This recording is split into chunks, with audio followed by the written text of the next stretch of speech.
sempre ens ha de quedar l'esperança que demà tot siga millor. Com n'estic segura que també aquesta jornada servirà per a reforçar l'empenta de Picassent com a poble solidari que ja ho és.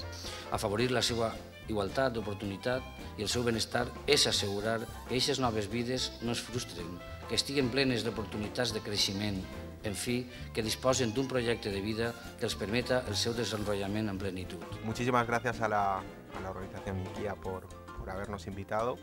Es para mí, en nombre de UNICEF Comunidad Valenciana, un placer y un honor estar aquí hoy con vosotros. Desde luego que aquí en esta jornada caben asociaciones grandes, pequeñas, pero como os ha dicho antes, la solidaridad no es cuestión ni de edades, ni de tamaños, ni de cualquier otra cosa. Aquí colabora todo el que puede. M'agrada molt la frase, una de les frases que s'ha dit, el ponent, que diu que los sueños de los niños son los mismos aquí y allí, y además las necesidades son las mismas aquí que allí.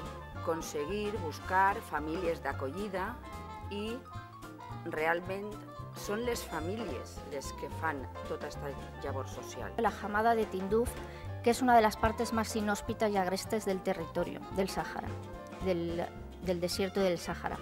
Y realmente es inhóspita y vivir ahí no es vivir, és sobrevivir. Jo crec que queda clar, no?, quins són els avantatges dels ajuntaments socis en formar part d'aquesta entitat. No sé per què, a medida que anàvem entrant, ens anàvem preguntant, tu eres costurera, no? No sé per què, no duiem les tisores, no duiem la tela, res, però se'ns identifica fàcilment, ¿no? Todos los seres humanos tenemos los mismos derechos. Entonces, los que estamos en la cara alegre, en la cara fácil de la tierra, creo que tenemos la obligación moral de luchar. También dar las gracias, como no, a la ONG Niquia y al Ayuntamiento de Picassent por la organización de las jornadas y, por supuesto, por haber pensado en Cruz Roja para participar. Després de 5 mesos de treball, avui ha vist la llum la primera jornada solidària i ara em toca clausurar-la. Però abans permeteu-me dir-vos que em sent molt orgullós de tot el que avui així s'ha fet i tot el que avui així s'ha dit. En primer lloc, donar les gràcies a Dani, a Pepa, a Merce, a Esteve, a Isabel, a Ima i a Antonio, els ponents que avui ens han fet partícips del seu treball en benefici dels més necessitats.